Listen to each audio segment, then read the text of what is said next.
And just a little bit of background, because as a lot of, I think, participants might know, we had originally scheduled to do our yearly Women in Mining conference in Salt Lake City in May this past year.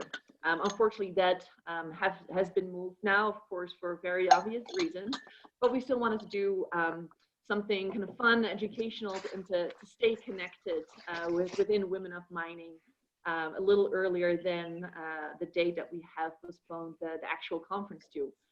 So that is today. Today is kind of the kickoff. We've got a great agenda. We've got one of our speakers who will be at the August session as well, who it's Yubi Chiminiri. I hope I pronounced that well. So you'll hear from it later today. But before I'll go and share my screen, because we do have, as most of these things do, a presentation. I wanted to thank everybody involved in not just making this session happen, but also in making and helping plan the actual conference. A lot of work has gone into it, and I think a lot of people have put a lot of their own time into it, their passion, their creativity, and it's starting to look like, yeah, it's coming together really well, and I really appreciate everybody who's helped with that. So with that, let me head over and share my screen. Can you please enable my screen sharing?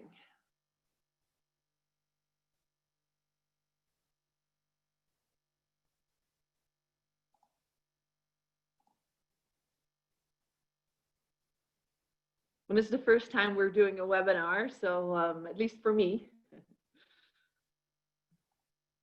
It's working. Thank you. Perfect. So I'll share my screen here and share. And oh. All right, so I'll go through the agenda first. Just quickly, we have got about an hour and a half on the clock today. I'll do a welcome. I'll also provide an inclusion share. Originally, we typically do safety shares, but I thought inclusion was very timely and very relevant at this time, and kind of this crazy time that we're going through. I'll also give you a quick overview of the rest of the sessions for the week of WIM. Then Kelly Ward, a good friend of Yubi, will be introducing him, and then we'll go to kind of the core of the session. Yubi will take about 40-50 minutes. We'll do questions and answers, and then eventually, where I think a lot of people have been anticipating as well, is we're going to announce photo contest. We'll provide a little bit more for those who haven't really been up to date on what the photo contest is, but we'll get into that as well. And then eventually, we'll talk a little bit about our annual meeting in August. Right, so our value moment today is really about diversity and inclusion during this time of COVID-19. I don't know if participants that we have on the phone today are primarily US, or we also might have some global participants. And it's affecting the entire world, right? And a lot of us have had to adopt to different working styles. A lot of companies have had to apply that, and with that just come, yeah, a lot of effects to how we work together and our inclusive behaviors as well. And so there's been some recent trends that we've been seeing that are summarized on the left, and then there's also some lessons learned, some really positive things that have come out of either working remotely or how we're behaving through this, through the COVID. And so the first one wanted to go through, which has been a little bit disconcerting, that a few reports have come out and studies have come out that particularly minorities and women with the lower authority positions, most marginal type positions, have had the shortest tenures, and so have been the first ones to be let go throughout this time, setting us back, yeah, a little bit into a lot of progress that we've made throughout the last, I don't know, 10 years, 15 years or more. And so one thing to really watch out for. One other one is, so remote working conditions may erode inclusion. With that, we mean that no, we're working from home, we're just not as social as we might have been. And also with that, our unconscious bias might come in a lot more. And I don't know if Yubi will touch a little bit more on that, but with that we mean like typically we know our colleagues mainly how we see them in the workplace. And when we get on video chats at home, some have kids, some have puppies, some have big houses, some have small houses, some live in flats. And so, with that comes this unconscious bias that we might have in the back of our mind. And really important not to let that affect, how you work together with a person, because it's all about, the work they've done. They've really not a whole lot has changed. So those are some of the recent trends we've been seeing. Some of the lessons learned is flexible working is really kind of the future. I personally work for Newmont. I actually haven't introduced myself yet, so I'll do that after our values moment here. But our companies had to, rethink even how our mines operate. So jobs at the mine site that we've never been able to even think about, could that be a remote job? We've been able to handle pretty well how that's been done remotely. Similar with travel, our people in our company, we travel a lot. That has been reduced to zero.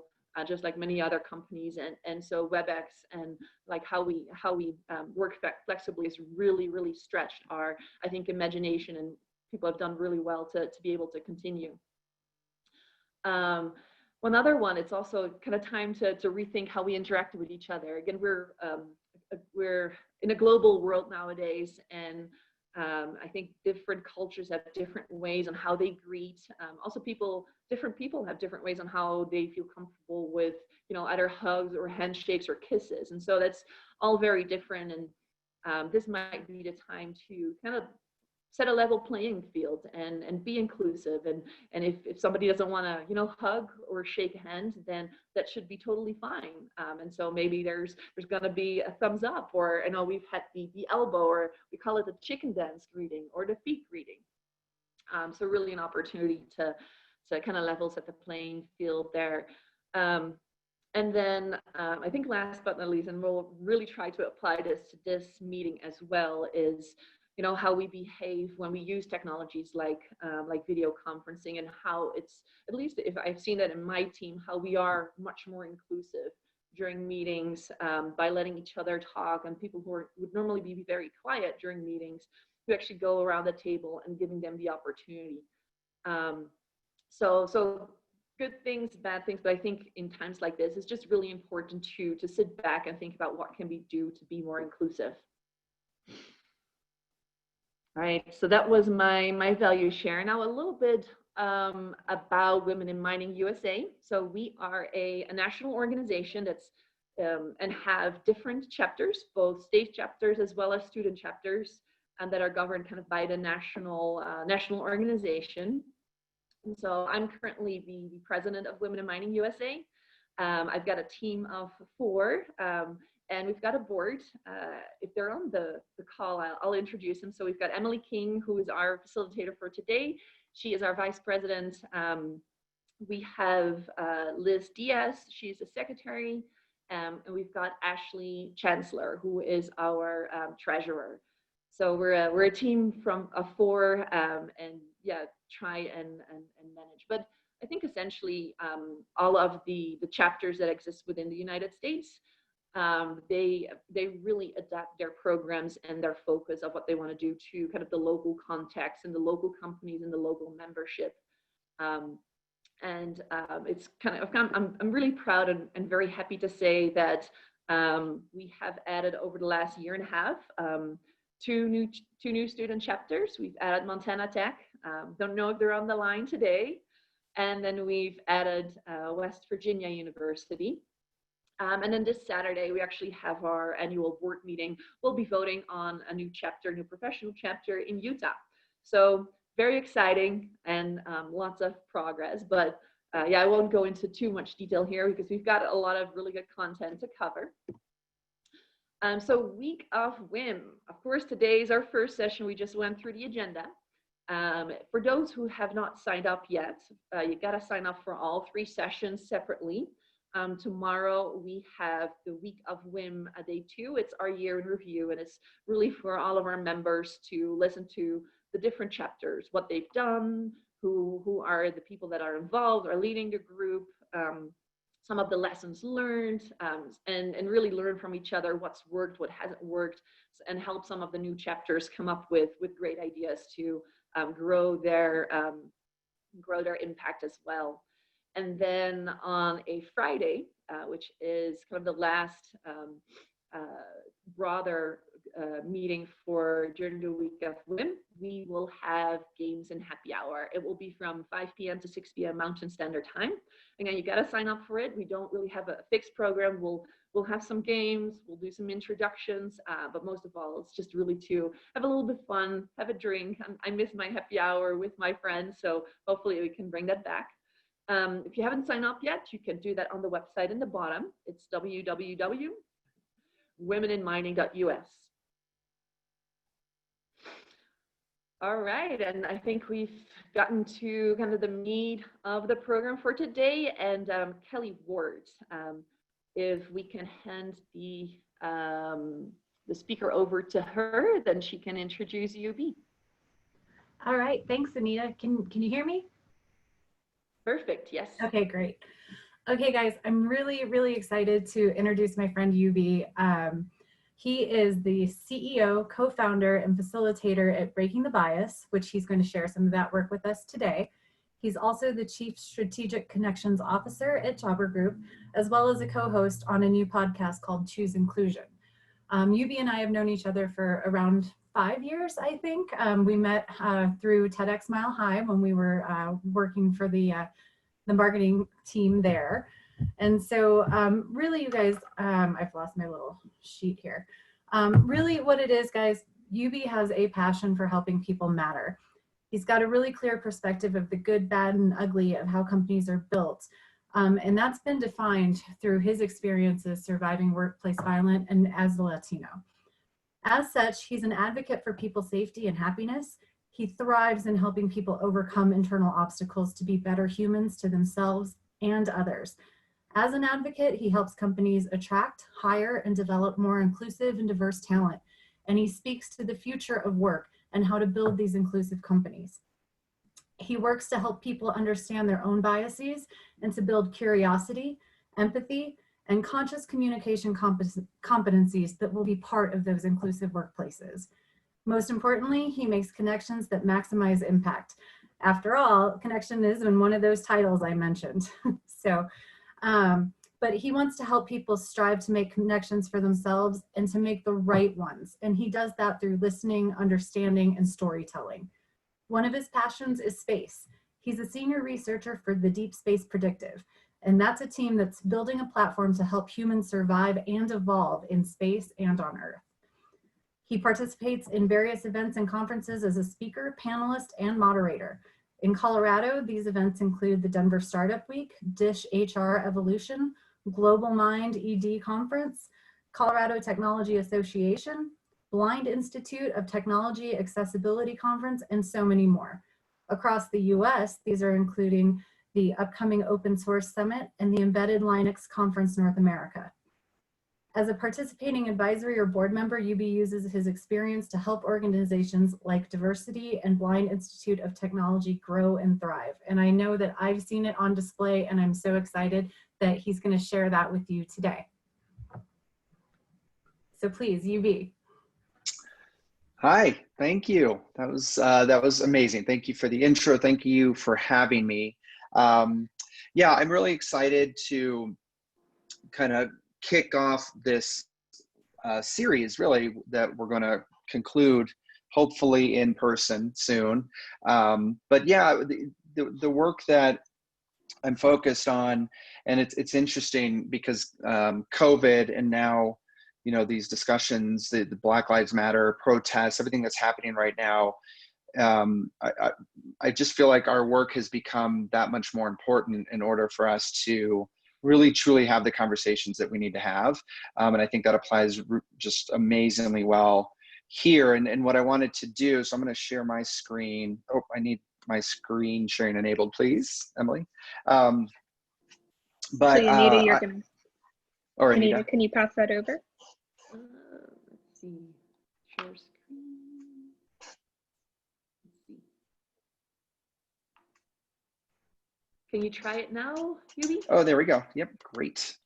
Okay, so you should see my presentation now. Perfect. So yeah, what I wanted to go through today, and I want this to be very interactive, but I'm going to kind of go through our core understanding of bias as we present it. You know, we're very big on data and science and the understanding of why our brains do what we do, and so it's always for me a great starting point so that we can have sort of these harder conversations and to become more vulnerable but yet feel safe with each other, because you know at the end of the day, if we can't understand why we have certain biases or certain perspectives, we can't have the conversations that need to be had right now. So the where I want to start, and this is where the interactivity starts, and we do this through Zoom. You know, obviously we're all working from home, and so we've become sort of experts in how to use Zoom interactively. So one of the things that we do as a team that we introduced a few months ago it's called the traffic light check-in. And this is something that any of you can introduce with your teams, with your family even. We've seen some of our team members introduce this with their family. But essentially, it's a way to let people know how you're doing without going into details around the why of that. So if you're green, that means you're feeling great. If you're yellow, that means, you know, things aren't ideal, right? There's some, you know, maybe there was bad traffic on the way in, maybe you have a slight headache or something like that. If you're red, that means that you're really truly kind of overwhelmed. Like there's just a lot going on. And that can be attributed to a lot of things, you know, everything from migraines to depression to whatever, right? And people can have a green day and then have a red day the next day. And so what we do as a team before every meeting is we just share what our color is. And that indicates to each of us immediately how that other person feels.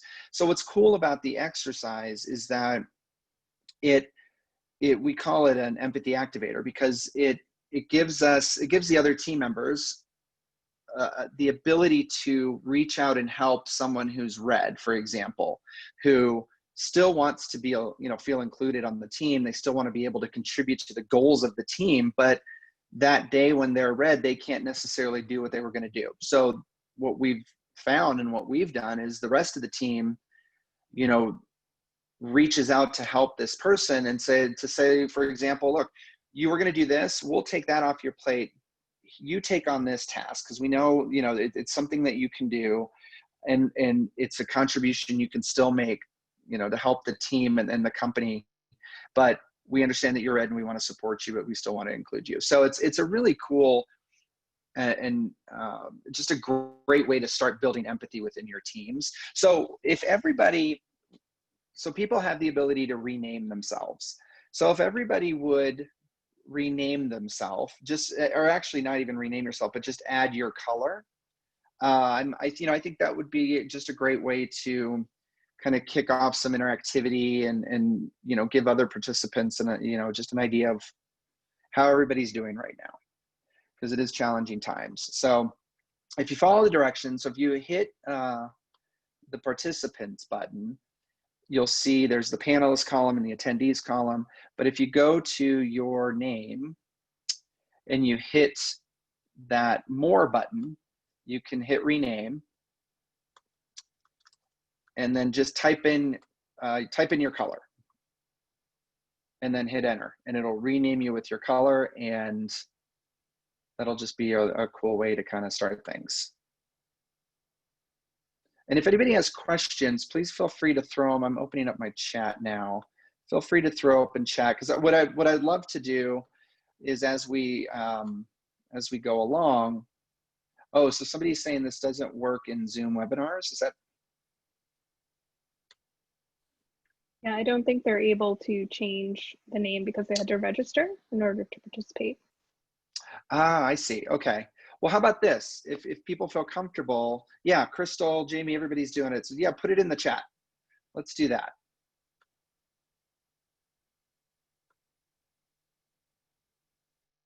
Very cool. Yeah, and as I said, this is something that each and every one of you can take back to your companies, to your teams, and implement right away. And it's a great way to just start building more cohesion within your teams. And it starts to spread like wildfire.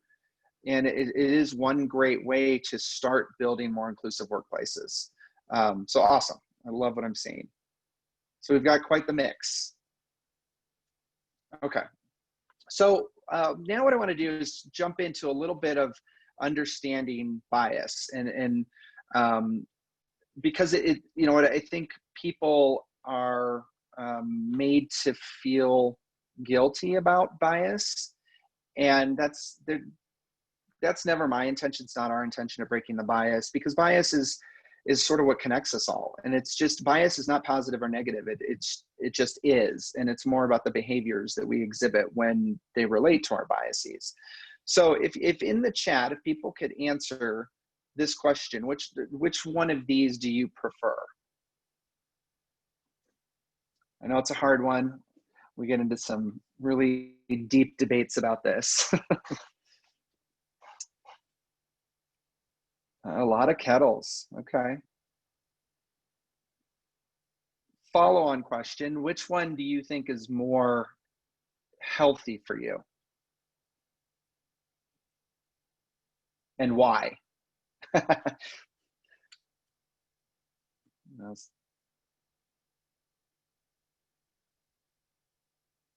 this is good. This is good. Yeah, I mean, yeah, chips will always be chips. Yeah, that's a good point, right? It says organic, right? It says that right on the bag, and it's in green, you know, and that's typically associated with healthier things.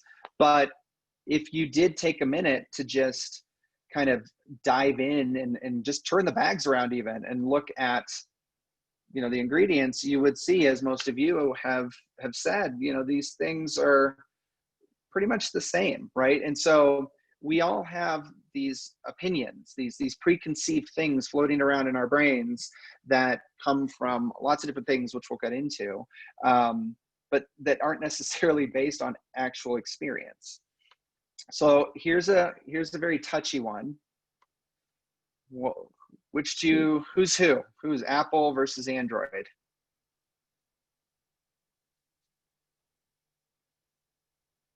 Ooh, yeah, lots of apples. That's what I like to see. Yep. So again, this is a very touchy one. And what's interesting now about something like this is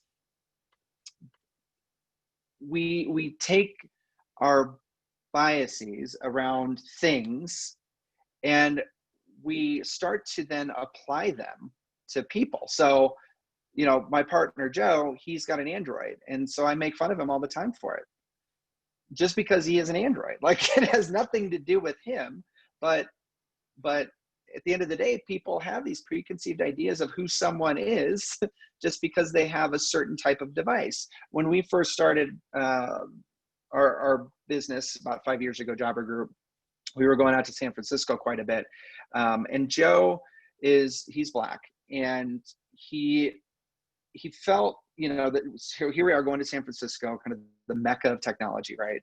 At least that's the preconceived notion. But, you know, everybody's walking around and well, let me ask you this. What do people assume when they see people with MacBooks, for example? Like, what's a word you would use to describe someone with a MacBook? Hipster, I like that one. Creative. Yeah. Yeah, those are all great adjectives. And what was interesting was we saw more of, you know, the companies that were giving MacBooks to their employees were considered artistic or creative. But Joe sort of you know, his own bias was, because he has a Windows laptop, but his bias was, we would walk into these meetings with these CIOs and these CTOs, and he felt like, one, because he was Black, but two, because he had a Windows device, that they wouldn't take us seriously. So he went out and got a MacBook just for meetings, didn't even use it. You know, and that was so his own bias, and taking his own bias of what was going on in a place like, you know, San Francisco, and sort of layering that onto himself. But that's what we end up doing, right? Is we take these biases that we have of things, and now we start applying them to people. So now, you know, there's just this cascading effect, if you will. And when we do that, you know, and especially now, like this conversation that our country is having right now, it is solely based on the fact that this particular bias, or these particular biases against one skin color, have permeated everything we've ever done as a country.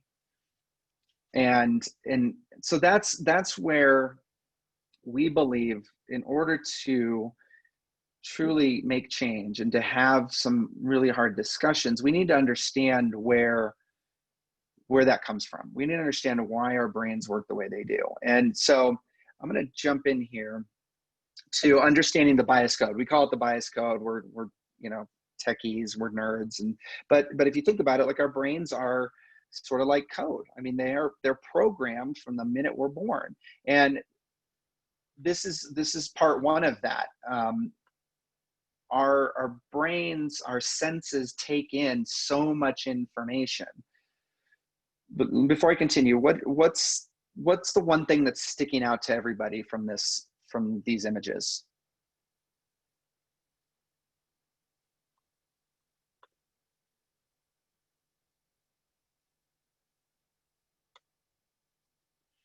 Mm-hmm.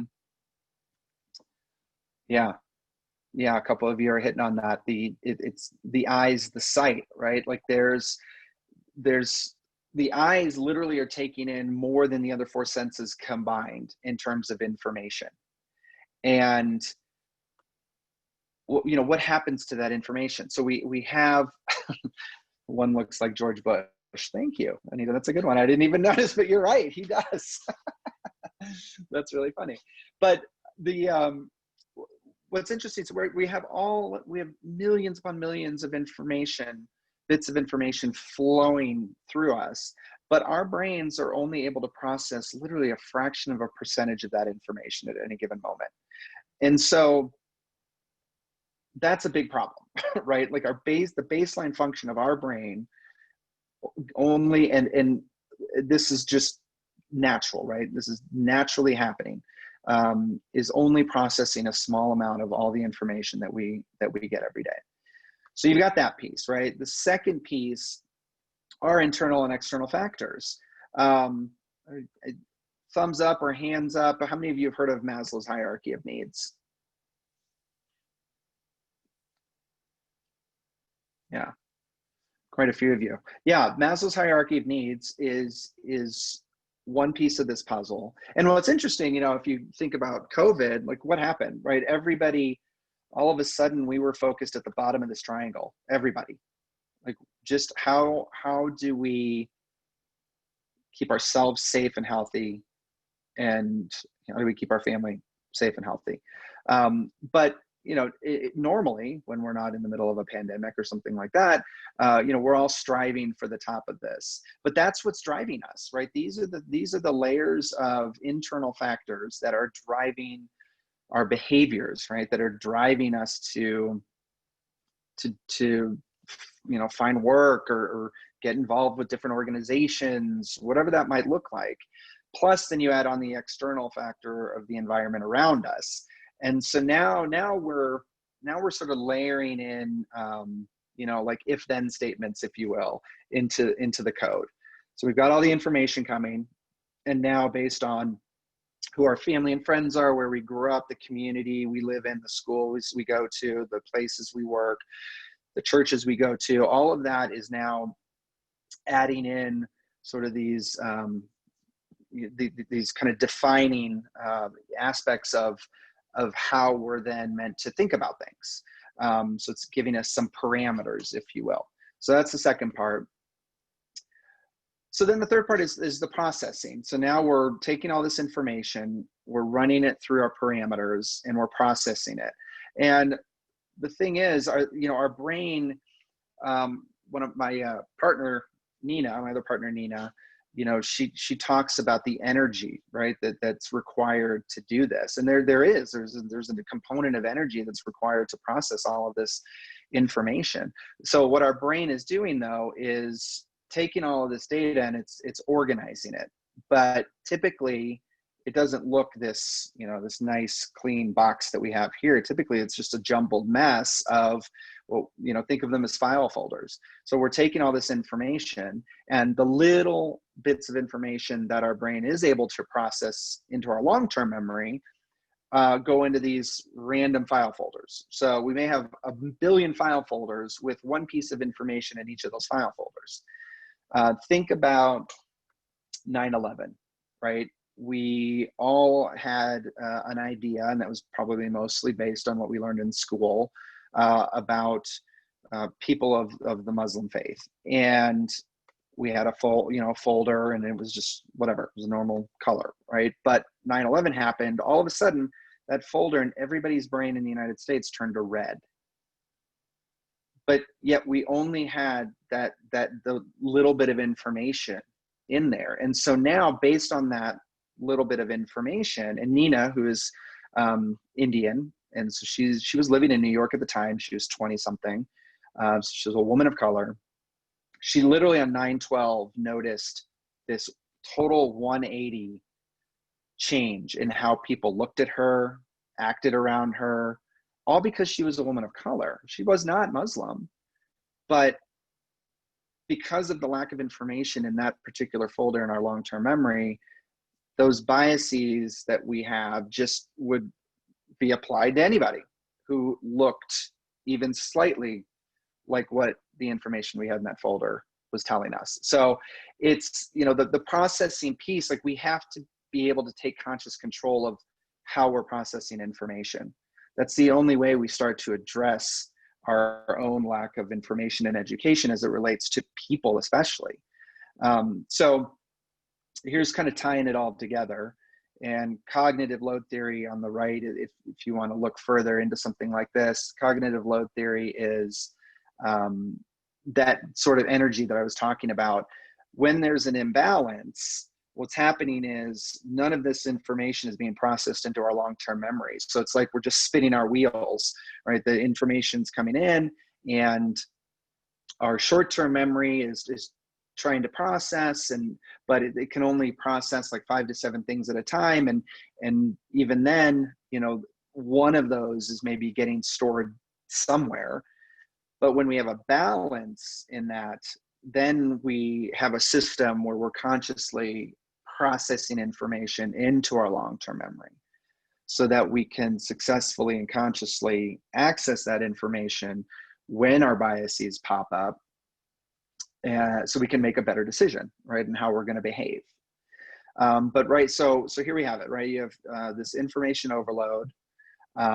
You've got the internal and external factors we talked about. You've got this limited processing. One more piece that's really important is, so the front part of our brain that manages pain, that manages emotional and physical pain, also manages uncertainty. So our brain is associating uncertainty with pain, like physical pain.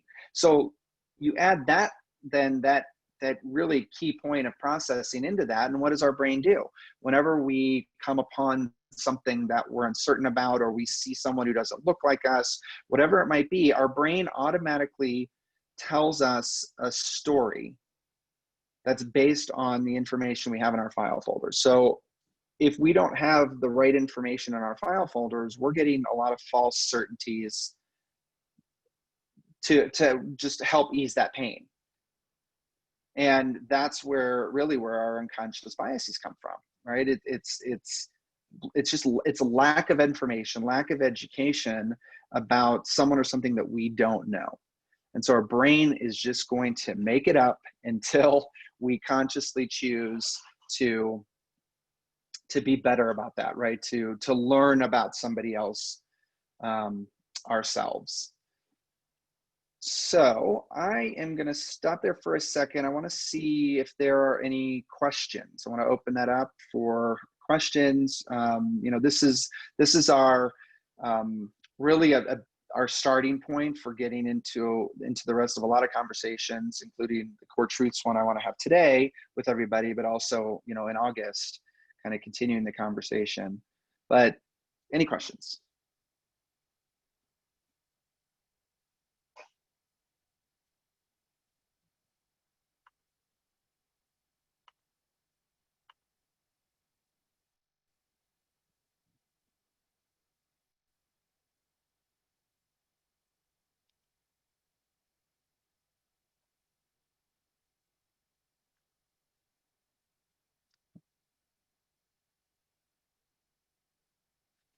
Okay. Well, so let's go. Not muted. So, oh yeah, yeah. You know, Crystal. Yeah, I agree with you. That piece is very interesting, and you know, the whole point. It's a great segue into this slide. The whole point that I'm trying to make is, one, we're all biased, and it's a very natural thing. It's just we're wired this way. And you know, a lot of it was based on fight or flight and survival, right? Like that's just what our brain had to do in order to keep us alive however many tens of thousands of years ago. But it doesn't mean we're broken. And I think, you know, there are a lot of conversations. There are a lot of unconscious bias trainings out there. You know, a lot of people who do try to make people feel bad for having bias. And, you know, some people say, well, I don't have any bias. Well, you do, but again, it doesn't mean we're broken. You know, at the end of the day, we're all human. This is literally one of the things that you know, connects us all. It's not a bad thing. Bias is not positive or negative. It's how we act upon those. It's how we behave when we're presented with a bias in our minds. So you can't get rid of it. You can't remove it from any process. You know, I think there's a lot of companies out there who try to make AI this you know, removal of bias magical thing. And frankly, I think you're just postponing bias in that sense. Whenever you try to completely remove the human out of the puzzle and replace it with a machine or an algorithm, well, where do you think that machine or algorithm came from? It was programmed by a person who has bias. So it's just really interesting. That's a whole other conversation. So Anita, great question. Do you have more techniques to better manage teams throughout uncertainty? Yeah, I mean, it's a great question. I mean, I think it starts with empathy, and it starts with leading with empathy. I think, and everybody can do this, but we have an empathy maturity model that we talk about. You know, there's 3 different levels of empathy. There's cognitive empathy, which is based on our mirror neurons. How many of you have heard of mirror neurons?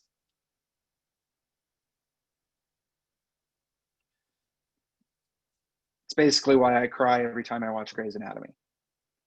Because my neuron, you know, we all have mirror neurons that are reflecting the emotion of somebody in front of us. And again, this goes way back to, you know, tens of thousands of years ago, caveman era, where we would come upon someone we'd never seen before.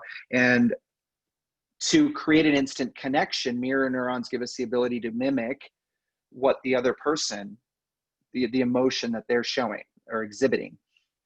And so that's a quick sort of, again, baseline function of empathy. Empathy, we all have it. I do believe that. You know, it's finite. And so the goal is you can improve empathy, right? We can upskill empathy. If you think about it that way. The next level of empathy is effective empathy, where we're able to react. So think of a baby crying. We know what that means, and because we can empathize with the fact that maybe they're hungry, and so we react by feeding them. Where we want to get to is this idea of compassionate empathy, where we're not layering in. And let me actually go back to the first one, cognitive empathy. Cognitive empathy is also whenever you say, oh, I know exactly how you feel. Well, do you? Or is it that you're layering your experience because you were in a similar experience and you're layering your reaction to that experience into how you think they feel? That's where cognitive empathy sort of breaks, is we're making assumptions and we're layering in our own experience instead of really taking the time to understand without putting any of my emotion or experience into the mix, understand how somebody feels. And that's where compassionate leaders can really truly proactively help, right? That's where we want to get to, is a point where as a leader, you're proactively helping your team by logically understanding how they're feeling and bringing a solution. So in a time of uncertainty, it's asking a lot of questions. It's being more curious. The whole goal here is to replace our judgments, our snap judgments, with questions. Like we want to be more curious about people. That's going to help us reduce our negative behaviors of our biases to more positive ones. So asking more questions, again, going back to the traffic light check-in, that's a great way to think about it, to provide that uncertainty. But I think also giving everybody a voice within your team, giving everybody the opportunity. And right now is sort of a perfect time for that, because we are all literally equal in a frame on a screen talking to each other. It doesn't matter if I'm the CEO or whatever, right? We're all the same right now. And so the opportunity to give everybody a voice is another great way, because, having done the traffic light check-in for a while, people will start to feel vulnerable and comfortable enough to speak up. And that's where you want to get people to. So that's a really great, easy way to get there. Let's see, Anita, I've noticed bias has taken a big part in current working environments due to stress and uncertainty. Yeah, I mean, that's the thing, what's really interesting right now. There have been companies, and Google's a good example actually, who essentially stopped anything related to any of their diversity and inclusion initiatives in this time, and I don't know if it was like a money saving thing, but I think, personal opinion, you should have done the opposite, right? Like this is a once in a lifetime opportunity to focus as organizations, to focus as individuals on building more inclusive workplaces, on thinking about diversity and inclusion, and figuring out how to purposefully and intentionally drive inclusion, which will then naturally drive diversity. But yeah, it's been interesting to watch bias kind of rear its negative head in a lot of ways, especially during this time, because one example is a lot of people were posting screenshots of all their Zoom meetings, right? And the first thing I noticed was how white all of those people were. Like it was just teams of white people, but then you would see screenshots of Zoom meetings with families or friends getting together for happy hours, and those were so much more diverse. I think that that's an interesting thing to think about, this work versus personal life representation that frankly we haven't even ever been able to really truly see before. So yeah, so those are really great points. I know we have a few more minutes, right? What I wanted to talk about, to kind of set the stage for the in-person meeting in August, hopefully, was this discussion that I like to have with people around core truths about what do we know to be true right now. And I love interaction here. And so the first question that I want to pose here is personal, individual. What are some of the biases that you see, hear, or experience yourself on a regular basis?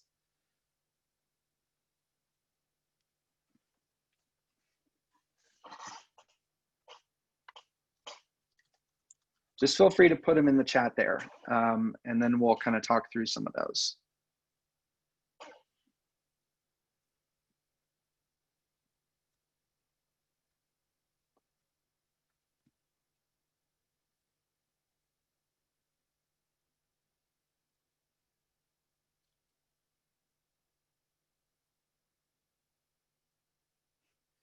Yeah, these are really good ones. Let's see. So Jamie, maybe can you explain a little bit more? So people fear change. What do you mean by that specifically as it relates to that their biases sort of keep them from being more open to change? I think that's what it means.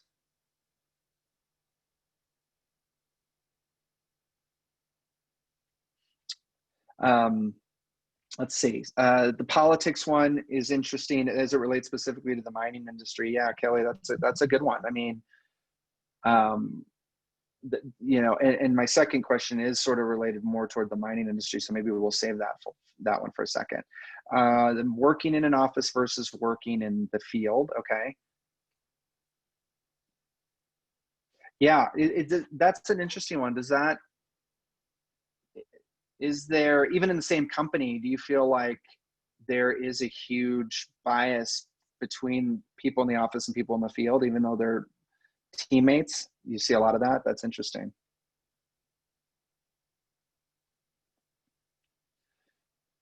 Sherry, yeah, thank you for that. Too nice to be a strong leader. I think, you know, the discussion that I think we want to continue having is women in mining. I mean, that's what this group is about, right? And so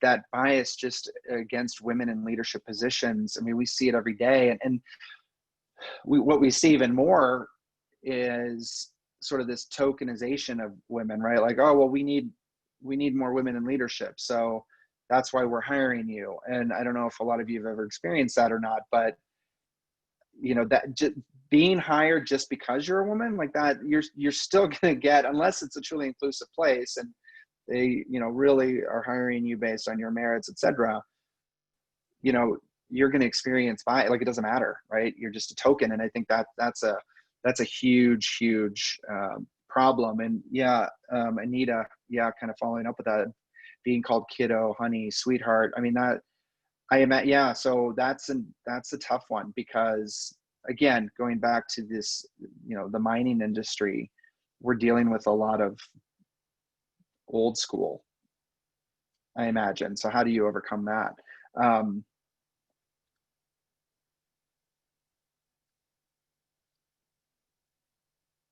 Yeah.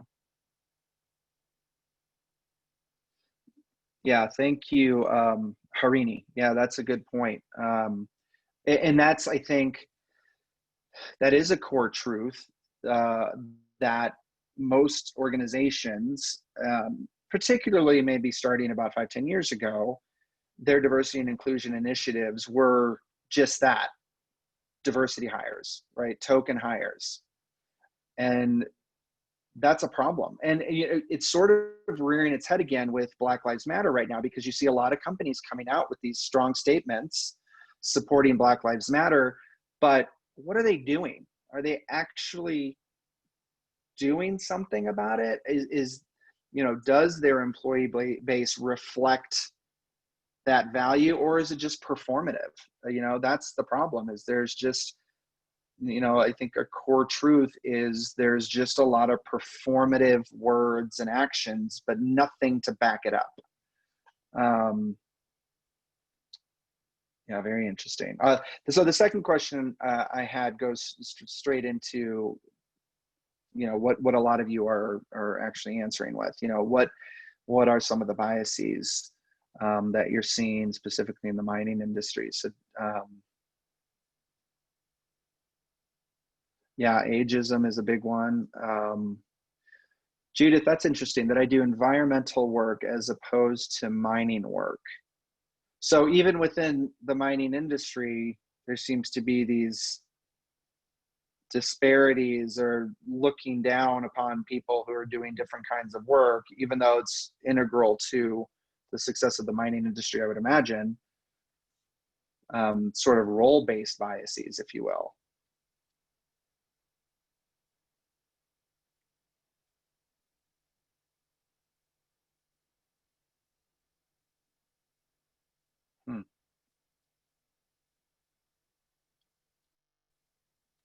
So Rose had a question: how could we do an exercise where people could really build empathy?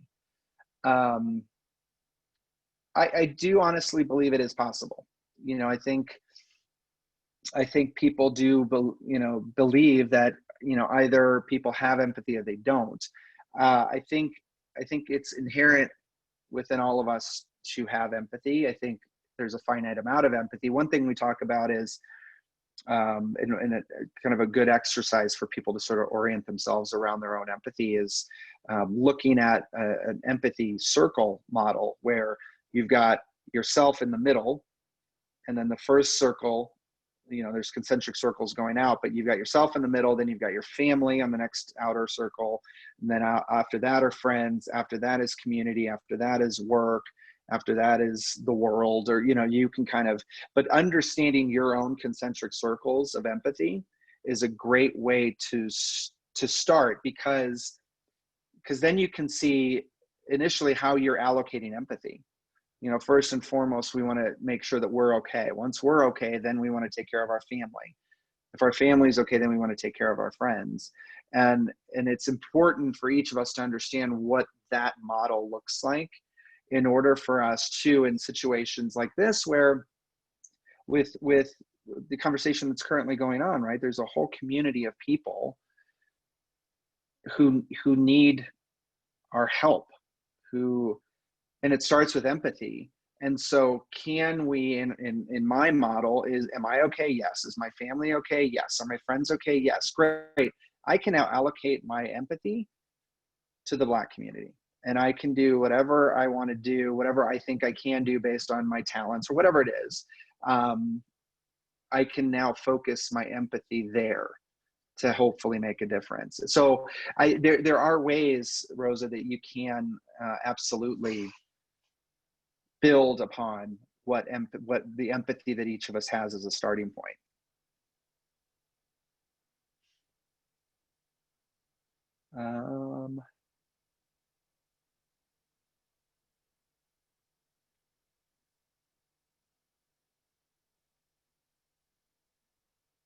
Yeah, these are some good ones. And I'm going to save this chat and kind of use this information for the in-person presentation. So this is really great. Let's see, just looking for some other ones.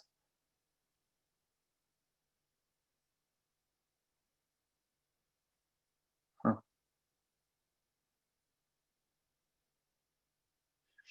Yeah, this one from Ashley about the intern who's LGBTQ but feels they have to, hide that to fit in.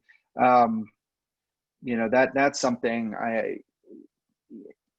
I've been hearing a lot about that, particularly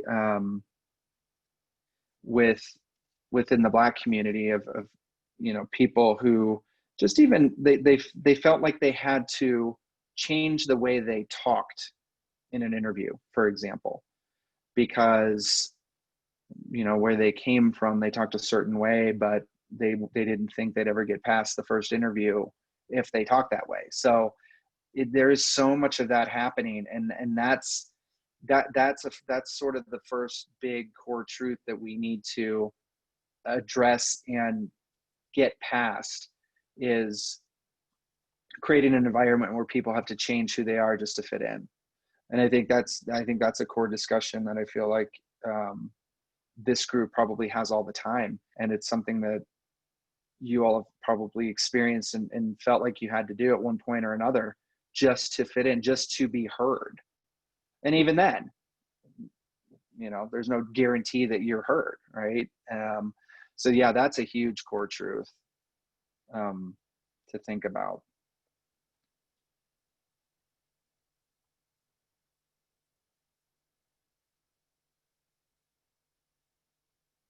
Yeah, thank you, Harini, for your comment about big corporations. And that's, I think,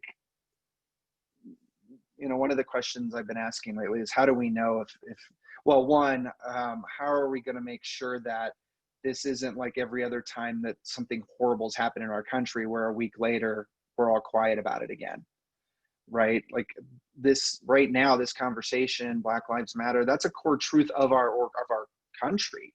And we don't want it to disappear in a week, like the conversations around mass shootings, for example.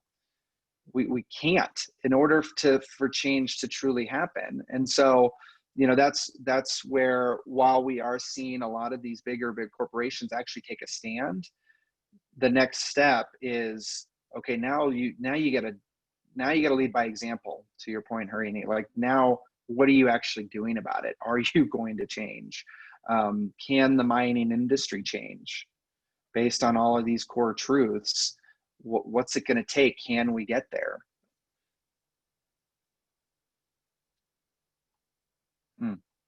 Yeah, this is great. Well, I think we just have a few minutes. So does anybody have questions? I think we have a few minutes for Q&A, right? Perfect. Please throw them out there. Yeah, I don't know if you can, maybe we should unmute everybody and just have everybody yell at me. But what questions do you have?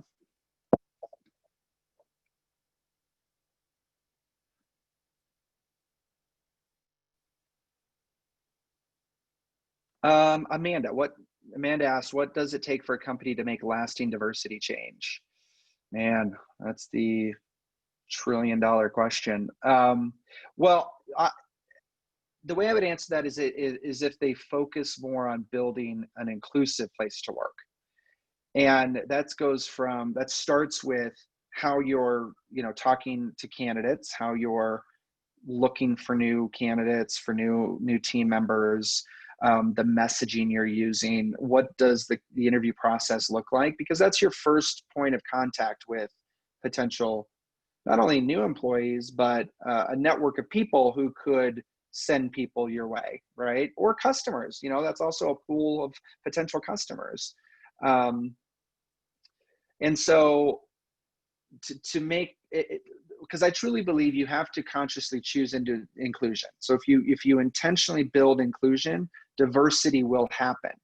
Because now your workplace, if it's inclusive of everybody, then it doesn't matter who's coming through the door. It doesn't matter who's applying.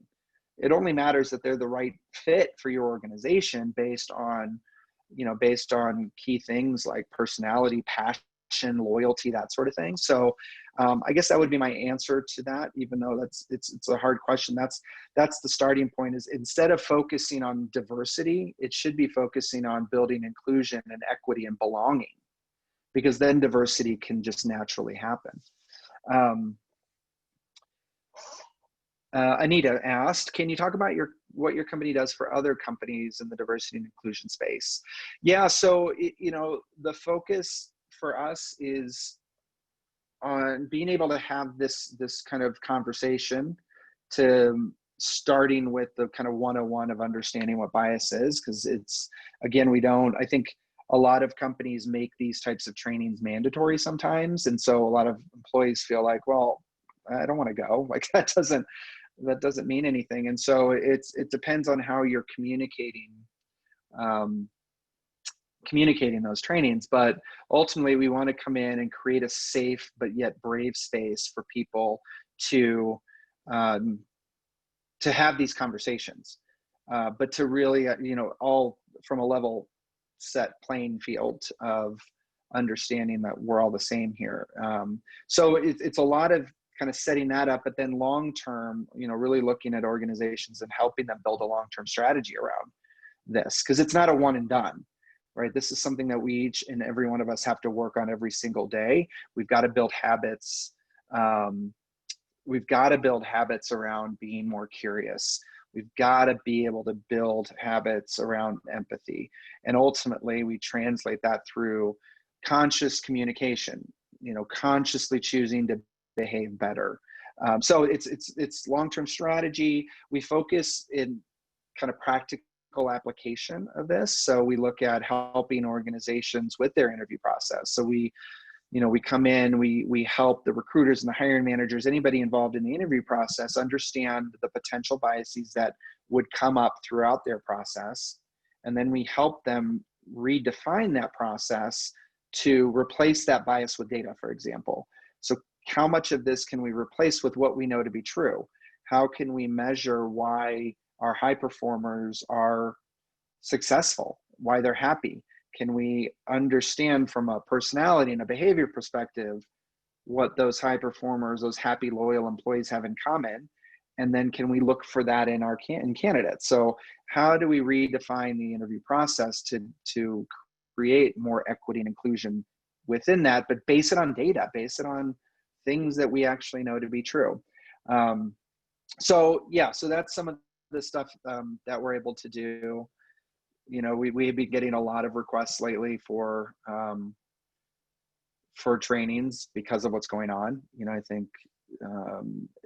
I think employees are finally standing up and demanding the conversation, and leaders can't not listen anymore, right? So it's kind of an interesting time right now. I've got an anonymous question. What are the first steps to inclusion when they aren't willing to think about bias in the first place? I work at an entirely white male mind site. They don't even want to have the conversation. Yeah, that's a tough one. Well,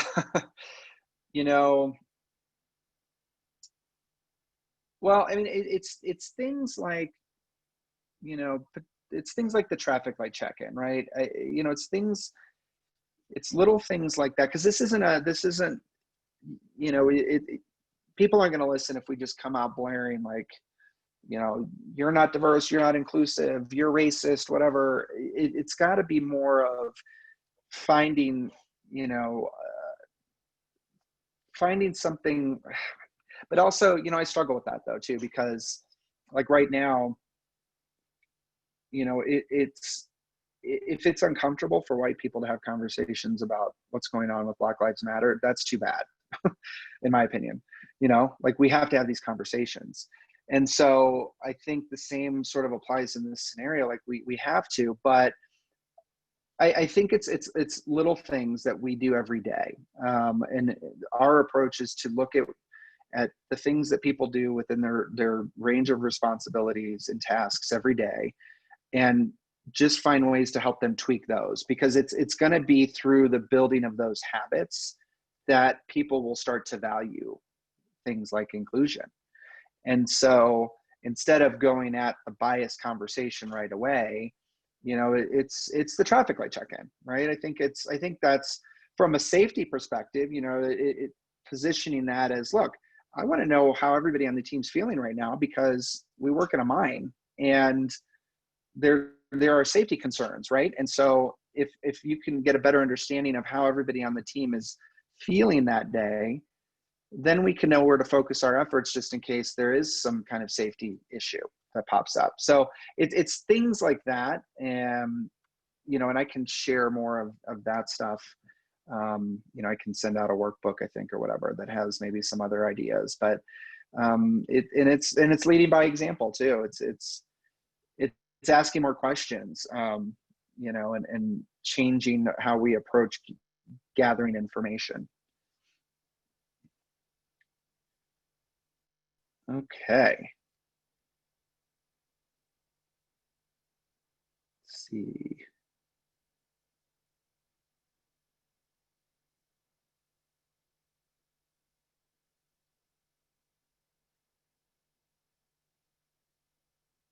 Yeah, any other questions? So yeah, Risa, what are some techniques that you have seen work and that encourage inclusion? Yeah, I mean, again, kind of going back to that, I think it's looking practically at what it is we do every day, like the interview process, and reworking it to be more inclusive. It's looking at the sales process, right? Or it's looking at kind of the processes that we do every day and understanding where bias creeps in every part of those processes, and then figuring out a way to replace that bias with something, with data, with what we know to be true. You know, I think that's the easiest place to start, is just looking at what we do every day, becoming more aware of how bias absolutely plays a role throughout those processes, and figure out a way to change statements into questions, figure out a way to better define in an interview, for example, the answers we're looking for. The questions shouldn't, you know, the questions that we ask candidates shouldn't be ones that try to stump them. They shouldn't have a right or wrong answer, other than the answer that you're looking for applies specifically to your company in that role, right? Like it doesn't mean the candidate's wrong, but they're just not right for your company based on those answers, if that makes sense. So it's things like that. It's kind of looking at the small details of what we do every day and how we act every day that will get us to, you know, that will get us to a point of starting to truly value and build inclusion within our organizations.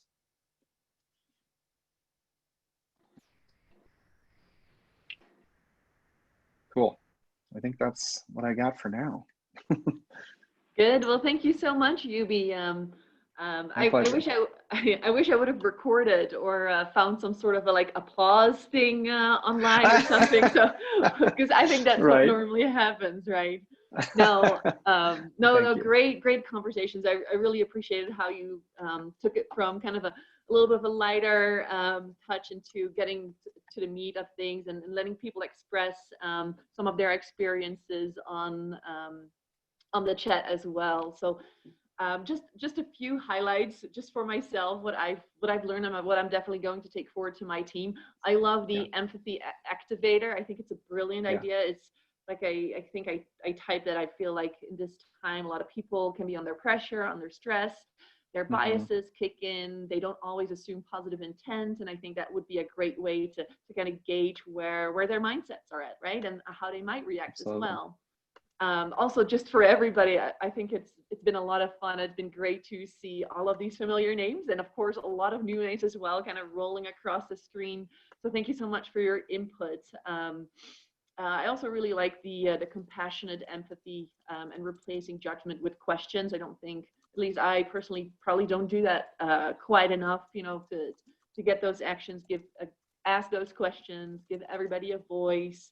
And then let's see, I think last, and I think it was also a really good intro into what we're going to talk about next, and it is the Women in Mining photo competition. And we've called our photo competition, as many of you know, Changing the Face of Mining, and talking about like how our industry can be more inclusive. And if we were more exclusive, the diversity should happen natural, right? Because it's not just the standard male that wants to join our industry, but it is the techies, it would be the women, it would be just anybody who would feel comfortable, because it is an exciting industry. And what I've seen, not just from the photos, but from my colleagues, is that everybody has a real passion for what we do.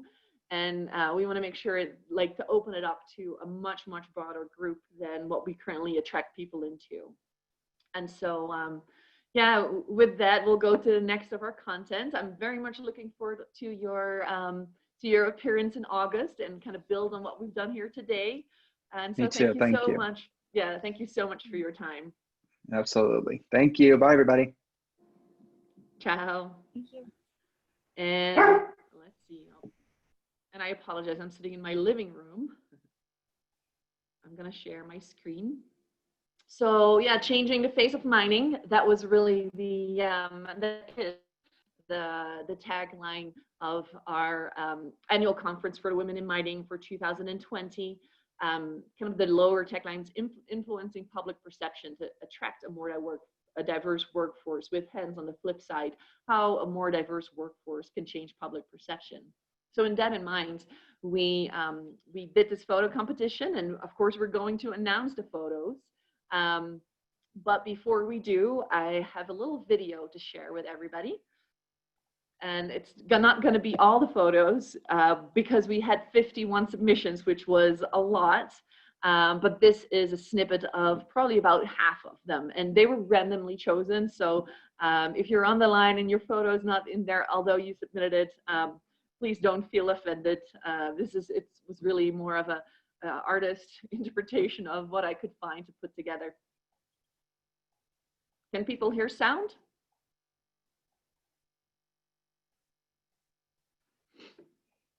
No, not yet, Anita. Oh, all right, let me pause it. How do we get sound then across? Because I hear it, but I can't, let's see. You might just have to sing along. You know, I'll probably do that if you insist. Well, so imagine this, it's a really upbeat da-na-na-na type of music, and yeah, it kind of goes through the different photos. And yeah, apologize for some of the grainy images here. We had to do what we got in, but really love all of the submissions. You see, we had both male and female submitting. I don't know how many men are on the phone today, but a special shout out for all of the men who are participating, because we are an inclusive organization. It's not just for women, even though we do focus on the gender diversity aspect of companies and of our industry. We cannot do that with just talking amongst ourselves about these issues. Our leaders, everybody has got to weigh into the topic. And one of the other things, I just keep talking while the video shows, that I was thinking on a recess question. To me, really, inclusion starts with me, with myself. Oh, there's Aspen, when you were pregnant. I remember that one came up on the list as well. But it really begins with yourself and what you can do to be more inclusive, be more accepting. If you see the person that's just quiet, bring them into the conversation. If you hear of a colleague that's making a comment to another colleague that is very inappropriate or really not very inclusive, speak up. I think speak up is one of the biggest things that we can do ourselves. Well, I hope you enjoyed the video. Sorry I didn't sing. I heard the music in the background, so I was swinging. So I hope you could all see that. And then next to the competition winners. So we got 51 submissions. I know we started the competition back in August. Got a lot of really good early submissions, and then thanks everybody too for the last 2 months. We've got tons and tons and tons of submissions. And so this is the top 15 that we got on here. And so all submissions will get a subscription to Prospector, and our Vice President, Emily, actually this is her own company, so she'll talk a little bit about that. Then the top 15, they get bragging rights. I just want to put the 5 on there because I know there were some of the really early submitters. And then the top 10, they get digital gift cards for CoverGirls. Alicia Woods, she's the CEO of CoverGirls. We got her on the phone or on the video conference today as well, so she'll be able to introduce to you what her company does. And also what they stand for. And I know I've spoken, seen her many, I've met her several times, and I'm a very big supporter of not just the things that the company makes, but also what they do and what they stand for. So again, I should have had the applause, but thank you so much, everyone, for submitting your photos, and also everyone and our sponsors for providing the prizes. All right, and then I think I'm gonna hand it over to you, and I'll do Alicia, and I'll do the slide walkthrough. So just let me know when I need to skip. And Anita, you'll need to unmute Alicia or add her as a panelist. All right. In order for her to talk.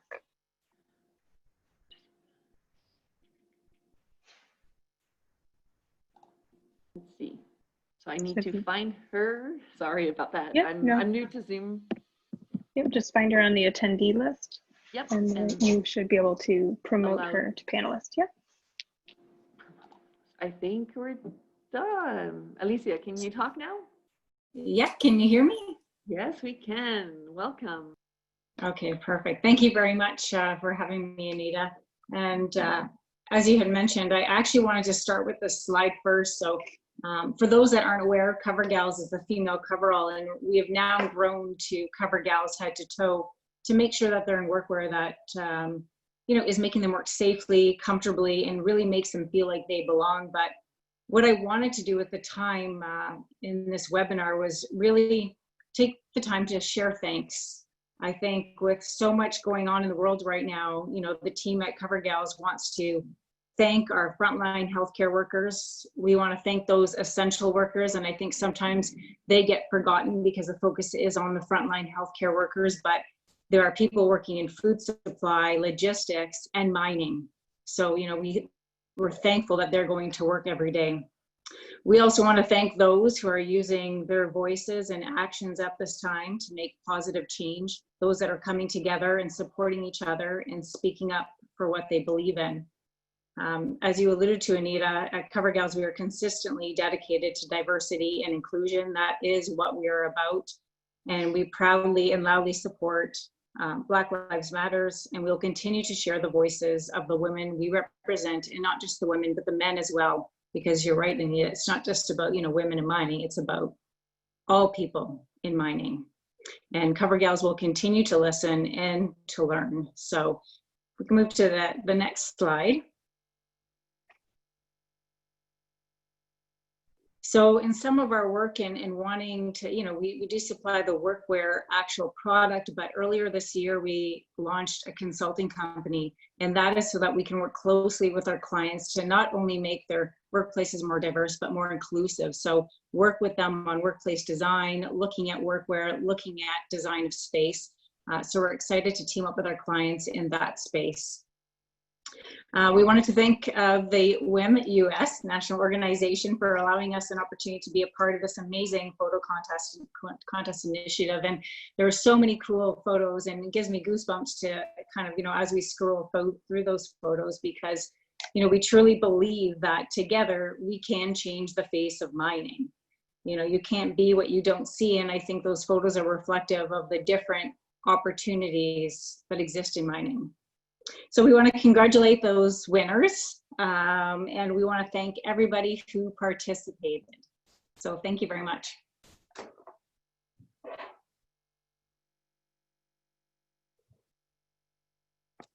Sorry, I was on mute. Thank you, Alicia, and thank you again for your contribution, your very kind and inspiring words. Does anybody have any questions for Cover Gals before we go to prospecting? We can use the chat function.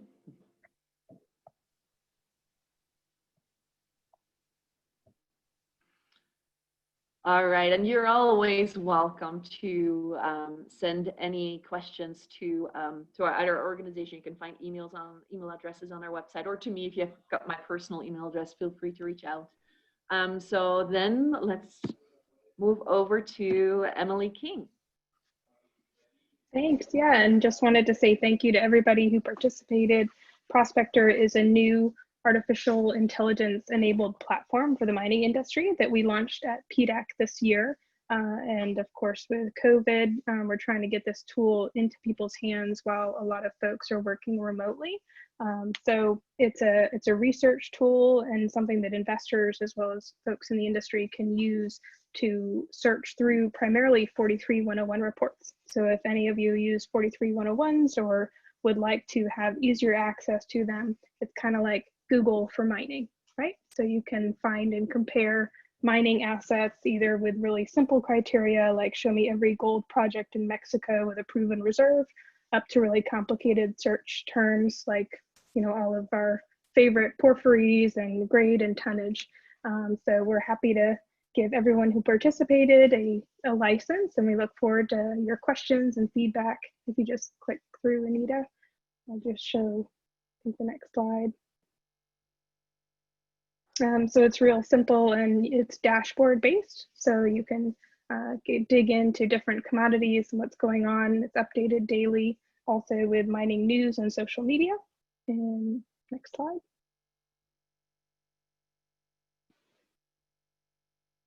And allows you to do deal flow generation or research comparisons. So really what we hope is as people get on the platform and start to use it, it lowers the barrier of entry to non-traditional mining investors, as well as communicates mining in a way that's accessible and leverages all of the high-tech data that everyone's out there collecting, and allows people to participate from all over the globe. So if anybody has questions or wants to try it out who didn't participate, you can reach out to me or go to our website, and we're happy to set you up with a demo as well. And that's it.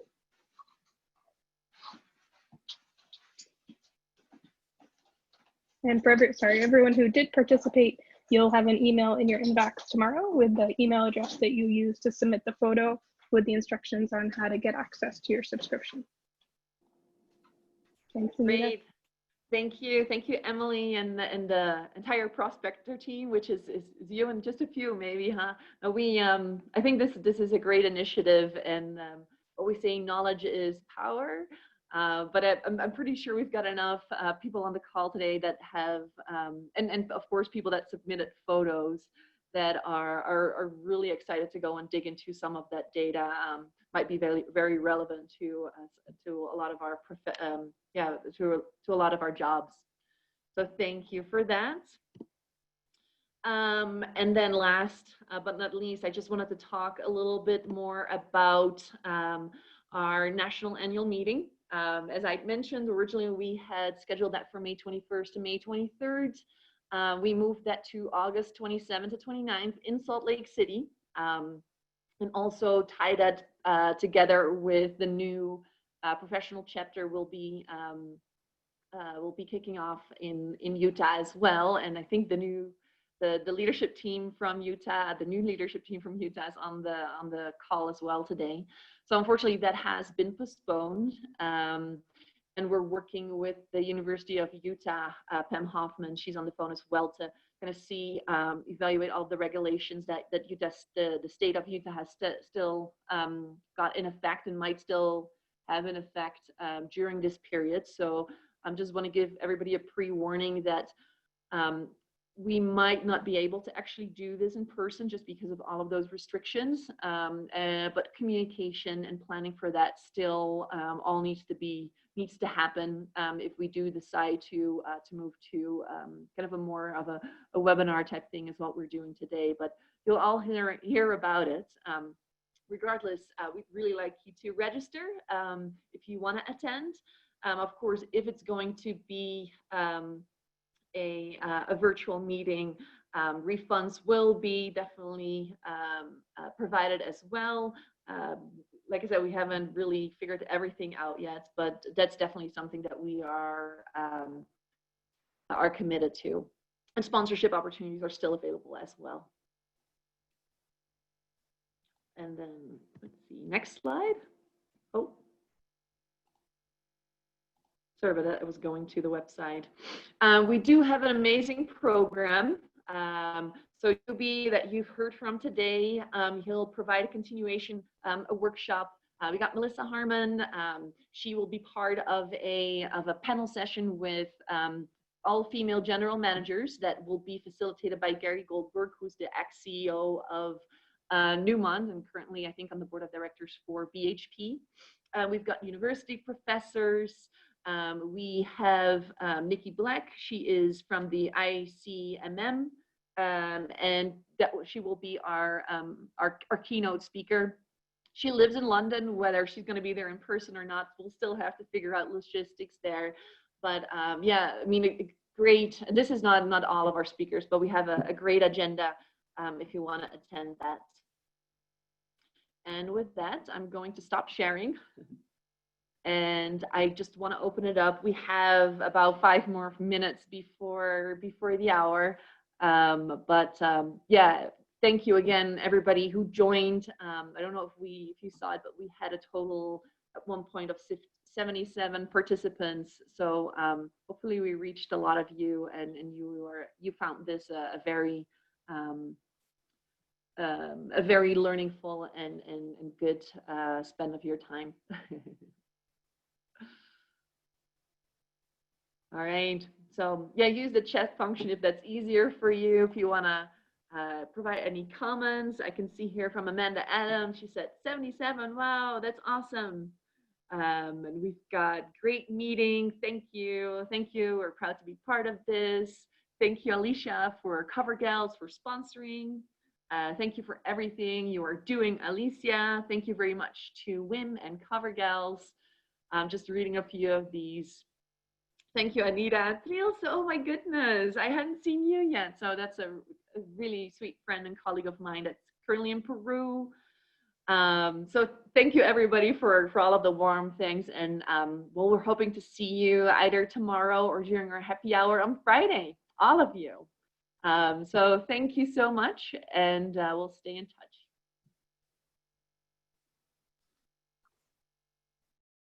Thanks, Nita. I'll wait till everyone hops off to shut it down.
Let's see, who do we still have on there? Myself.